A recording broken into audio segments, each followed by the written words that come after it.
लता और घनश्याम नामक पति पत्नी अपने 2 बच्चे पिंकी और चीकू के साथ एक छोटे से घर में रहते थे। घनश्याम सेठ धनीराम के यहाँ खेतों में मजदूरी का काम करता था और लता गांव के एक बंगले में खाना और साफ सफाई का काम करती थीं। दोनों पति पत्नी खूब मेहनत और मशक्कत करके अपने और अपने बच्चों का पेट भरते थे। यूं तो हमेशा ही गर्मी के समय 40 डिग्री तक तापमान चला जाता था, लेकिन इस साल तापमान बहुत ज्यादा बढ़ गया था, जिस वजह से बसंतपुर गांव के लोग बहुत ज्यादा परेशान थे। दिन हो या रात हो, लोग गर्मी से बेहाल थे। इस साल तो बहुत ज्यादा गर्मी पड़ी है। इतनी कड़ी धूप में काम करना बहुत मुश्किल हो गया है।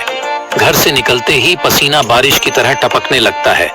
इतनी भारी गर्मी में तो काम पर भी जाने का मन नहीं करता। न जाने इस साल की गर्मी कैसे कटेगी। चलो अच्छा, मैं काम पर जाता हूँ, वरना सेठ गुस्सा करेंगे। घनश्याम मजदूरी पर चला जाता है।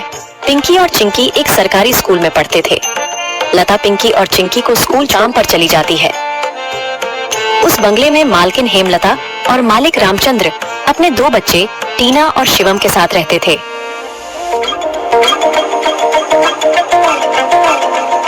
अरे लता, आ गई तू। अब चल जल्दी से सारे काम निपटा लो। पता है ना शिवम की बर्थडे पार्टी है, तो सारे काम 4 बजे से पहले ही हो जाने चाहिए। और हाँ, इसके बाद तुम घर सजाने में भी मेरी मदद करोगी, ठीक है? ठीक है मालकिन, मैं पहले जाकर घर के सारे काम निपटा लेती हूँ। इसके बाद घर को सजाने में मैं आपकी मदद करूँगी। ऐसे लता घर के सारे काम करने के बाद हेमलता को सजाने में मदद करती है। हेमलता और लता मिलकर पूरे घर को अच्छी तरह से सजा देते हैं। अच्छा मालकिन, मैंने घर के सारे काम निपटा दिए हैं और पार्टी की सारी तैयारी भी हो गई है, तो अब मैं घर जाती हूँ। हाँ ठीक है, लेकिन पता है ना तुम्हें आज शिवम की बर्थडे पार्टी है, तो तुम शाम को 7 बजे अपने बच्चों के साथ पार्टी में आ जाना। और हाँ, मुझे तुम्हारी थोड़ी मदद की भी जरूरत होगी। ठीक है मालकिन, मैं शाम के समय बच्चों के साथ यहाँ आ जाऊंगी। ऐसा कहकर लता घर चली जाती है और दोनों बच्चों को तैयार करके शाम को 7 बजे पार्टी में आ जाती है। पार्टी बहुत ही शानदार होती है। लता के बच्चे इतना बड़ा घर देखकर कहते हैं, अरे यार चिंकी, यह घर कितना बड़ा है और कितना सुंदर है। बाहर कितनी गर्मी है, फिर भी इनके घर के अंदर कितना ठंड लग रहा है। पिंकी और चिंकी की बातें शिवम सुन लेता है और वह उनसे कहता है, अरे ये घर ठंडा इसलिए लग रहा है क्योंकि हमारे घर में हर कमरे में एसी लगा हुआ है। ओह, मतलब कि एसी लगाने से घर बहुत ठंडा हो जाता है। दीदी, हम भी अपने पिताजी को अपने घर में एसी लगाने के लिए बोलते हैं ना, हमारे घर में भी बहुत ठंडा लगेगा। चलो बच्चों, इधर आओ, केक काटने का टाइम हो गया है। जब केक काटने लगता है तो पिंकी और चिंकी एसी की ठंडी ठंडी हवा खाते खाते शिवम के कमरे की तरफ चले जाते हैं और शिवम के कमरे के बाहर खड़े होकर एसी की ठंडी ठंडी हवा का मजा लेने लगते हैं। एसी की ठंडी ठंडी हवा खाते खाते वह दोनों कमरे के अंदर चले जाते हैं। दीदी, यह कमरा तो सबसे ठंडा है, इसमें कितनी ठंडक है। और दीदी, यह देखो, यह बिस्तर कितना सुंदर है, बिल्कुल मखमल जैसा। दोनों बेड पर बैठ जाते हैं और ठंडी ठंडी हवा का आनंद लेने लगते हैं। देखते ही देखते 15 मिनट बीत जाते हैं और आराम पे कब दोनों की आंख लग जाती है उन्हें पता ही नहीं चलता। इतने ही देर में अचानक से शिवम की बहन टीना कमरे में आ जाती है। वह पिंकी और चिंकी दोनों को शिवम की बेड पर लेटा देखकर जोर से भड़कती है। ये दोनों मेरे कमरे में क्या कर रहे हैं? माँ इधर आओ, देखो ये दोनों मेरे बेड पर क्या कर रहे हैं। टीना की आवाज सुनकर हेमलता कमरे में आती है। तुम दोनों अभी के अभी मेरे बेड से उठो। पिंकी और चिंकी हेमलता की आवाज सुनकर जग जाते हैं। लता भी हेमलता की आवाज सुनकर भागी भागी चली आती है। क्या हुआ मालकिन? आपकी बहुत जोर से नीचे आवाज आ रही थी। क्या हुआ? ये पूछ क्या नहीं हुआ? ये देख नहीं रही तू? तेरे बच्चों ने अपने गंदे मेले बदबूदार कपड़ों से मेरा पूरा बेड गंदा कर दिया। तेरे बच्चों ने एसी देखा नहीं कि सोने चले मेरे बेड पे। हद होती है यार। मैं तो तेरे बच्चों को इसलिए बुलाया था कि इनका भी थोड़ा मन लग जाएगा। इन्होंने कभी ऐसी पार्टी लाइफ में देखी नहीं होगी, ये भी देख लेंगे। पर ये तो अपनी औकात ही भूल गए। ये हमारा घर है, कोई धर्मशाला नहीं कि कोई भी भिखारी हमारे कमरे में आ जाएगा और आकर के सो जाएगा। तू अभी के अभी अपने बच्चों को लेकर निकल यहाँ से। और हाँ, कल से काम पर भी आने की जरूरत नहीं है। मालकिन ऐसा मत करो, मेरी बात तो सुनो। बच्चे नादान हैं। मैं वादा करती हूँ आगे से ऐसा दोबारा नहीं होगा। यह मेरी आखिरी भूल समझकर माफ कर दीजिए मालकिन। मुझे काम से मत निकालिए मालकिन। इस काम के सहारे तो मेरा घर चल रहा है। ये तेरी सर दर्द है। अब तू यहाँ पर काम नहीं कर सकती। अब तू अपने बच्चों को ले और यहाँ से निकाल। हेमलता लता और उसके बच्चों को घर से बाहर निकाल देती है और आगे से काम पर आने को भी मना कर देती है। अब लता के पास कोई काम नहीं था। घर का सारा भार अब घनश्याम के कंधों पर आ गया था। हे भगवान, आज तो खाना बनाने के लिए आटा भी नहीं है। अब मैं आटा कहाँ से लाऊं? मेरे पास तो अब और पैसे भी नहीं है। और जो तनख्वाह घनश्याम जी को मिली थी वह सब घर खर्चे में खत्म हो गए। मेरा क्या है, मैं तो पानी पीकर भी सो जाऊंगी, पर बच्चों को क्या?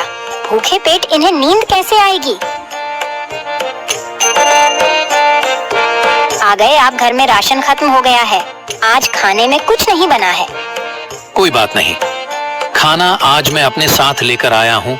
सेठ जी के यहाँ पर आज दावत थी तो उन्होंने कुछ खाना बच्चों के लिए भी भिजवा दिया है। ऐसे उस रात तो वह सभी खाना खाकर सो जाते हैं। अगली सुबह लता फिर से अपनी मालकिन हेमलता के घर जाती है और उससे थोड़े पैसे उधार मांगती है।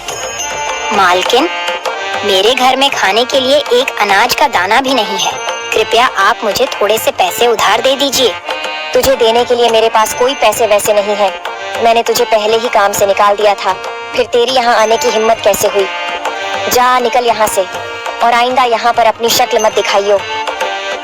हेमलता की कड़वी बातें सुनकर लता घर वापस जाने लगती है।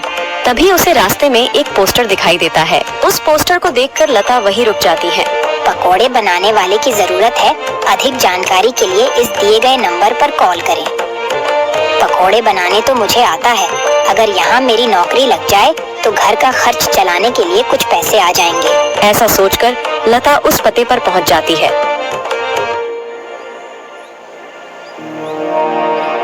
भैया, मैंने आपका पोस्टर देखा। आपको किसी पकोड़े बनाने वाले की जरूरत है? हाँ, जरूर तो है। तुम पकोड़ा बना लोगी। क्या तुम्हें पकोड़े बनाने आते हैं? हाँ, सब मुझे कई तरह के पकोड़े बनाने आते हैं, जैसे मिर्च का पकोड़ा, पालक का पकोड़ा, पनीर का पकोड़ा और भी कई प्रकार के पकोड़े मुझे बनाने आते हैं। तो ठीक है, तुम आज से ही काम पर लग सकती हो। ऐसे लता पकोड़े बनाने वाले के साथ काम पर लग जाती है। ऐसे ही शाम हो जाती है और रमेश के सारे पकोड़े बिक जाते हैं। चलो, आज तो सारे पकोड़े बिक गए। आज तो तुमने पकोड़े सिर्फ सर्वे किए हैं, लेकिन कल से तुम्हें पकोड़े बनाने भी होंगे। हाँ साहब, मैं बहुत ही स्वादिष्ट पकोड़े बनाना जानती हूँ। तो ठीक है, ये लो आज के काम के पैसे। 300 रुपए लेकर लता सबसे पहले राशन की दुकान पर जाती है। वहाँ से राशन का सामान खरीदकर घर आ जाती है। घर पहुँचकर लता सबसे पहले बच्चों के लिए खाना बनाती है और उनको परोसती है। चिंकी, पिंकी, आ जाओ, खाना खा लो। इतने में घनश्याम भी वहाँ आ जाता है और लता घनश्याम को अपने नए काम के बारे में बताती है। इस तरह सारे मिलकर खुशी खुशी खाना खाते हैं। अगली सुबह लता बच्चों को स्कूल छोड़कर वापस काम पर चली जाती है। दुकान पर पहुंचकर लता पकोड़े बनाती है। लता के बने हुए पकोड़े ग्राहकों को बहुत पसंद आते हैं। लता के बने हुए पकोड़े खाकर ग्राहक पकोड़े की बहुत तारीफ करते हैं। उनको आज के बनाए हुए पकोड़े कल से भी ज्यादा अच्छे लगे। रमेश भाई, तुम्हारे आज के पकोड़े का तो कोई जवाब ही नहीं। इससे स्वादिष्ट पकोड़े मैंने आज से पहले इस होटल में कभी नहीं खाए।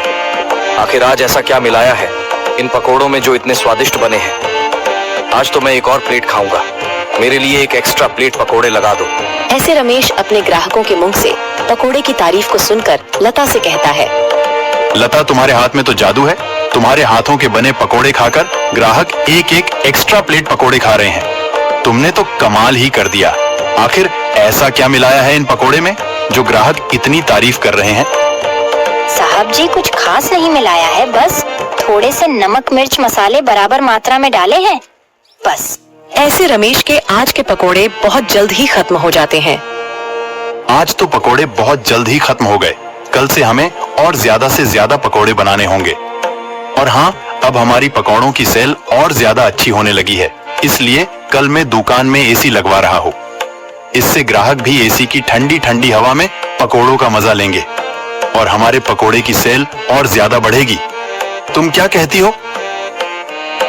साहब, विचार तो बहुत अच्छा है।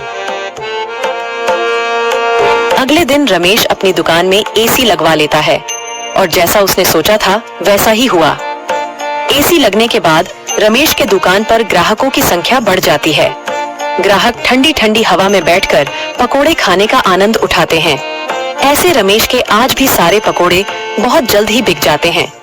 शाम के समय जब लता घर वापस आती है और वह चिंकी और पिंकी को आपस में बातें करते हुए सुनती है।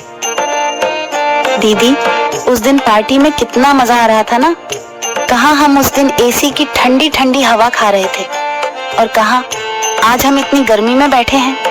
काश हमारे घर में भी एसी होती तो हम भी अभी एसी की ठंडी ठंडी हवा खा रहे होते। इतने में लता अंदर आ जाती है। अरे चिंकी और पिंकी, तुम दोनों क्या कर रहे हो? तुम दोनों ने अपने स्कूल का होमवर्क किया? चलो जल्दी से अपना अपना होमवर्क कर लो। मैं खाना बनाने जा रही हूँ। इसके बाद खाना खाकर जल्दी सो जाना। कल तुम्हें सुबह उठकर स्कूल भी तो जाना है ना।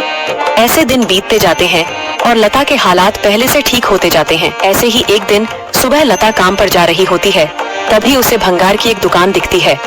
उसे दुकान पर कई सारे सामान थे, जैसे कूलर, पंखा, फ्रिज, एसी इत्यादि। लता का ध्यान उस दुकान में रखे पुराने एसी की तरफ जाता है। वह उसे बहुत पसंद आता है। वह उस दुकानदार से बोलती है, भैया, ये एसी का क्या दाम है? मात्र 10,000 रुपए की है। 10,000? ये तो बहुत ज्यादा है। ज्यादा नहीं, ये तो बहुत कम है। ये सेकंड हैंड एसी है। अगर नई एसी खरीदने जाओगी तो 30,000 से कम की नहीं आएगी। अच्छा ठीक है, पर ये सही से तो चलती है ना? हाँ, बिल्कुल सही से चलती है। अगर 6 महीने से पहले ये एसी बंद हो जाती है तो इसकी सारी रिपेयरिंग की सर्विस बिल्कुल फ्री होगी। ठीक है, लेकिन इसका सही सही दाम लगाओ। मैं इसके 8,000 दूंगी। अगर तुम्हें देनी है तो मुझे ये ऐसी 8,000 में दे दो। ठीक है, बताओ कहाँ लगानी है। लता उस आदमी को अपने घर लेकर आती है। वह आदमी लता के घर पहुंचकर एसी को लगा देता है। एसी चालू करते ही ठंडी ठंडी हवा घर में फैलने लगती है। बच्चे भी इस ठंडी ठंडी हवा का मजा उठाते हैं। वह दीदी, क्या मजा आ रहा है। एसी की ठंडी ठंडी हवा, ऐसा लग रहा है जैसे बर्फ की चादर ओढ़ ली है हमने। इतनी कड़ी गर्मी में ये ठंडी ठंडी हवा बर्फ की चादर जैसी लग रही है। घर में एसी के लगते ही बच्चे बहुत खुश हो जाते हैं। घनश्याम भी घर पर आ जाता है। ओह, आखिर तुमने बच्चों की इच्छा पूरी कर ही दी। कैसे ना करती भला। बच्चे तो आखिर मेरी जान है। इनसे बढ़कर मेरे लिए कुछ भी नहीं। एसी लग जाने की वजह से बच्चे बहुत खुश होते हैं और लता की कमाई भी अच्छी होने लगती है।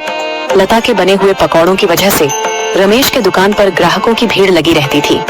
इससे रमेश खुश होकर लता की तनख्वाह बढ़ा देता है।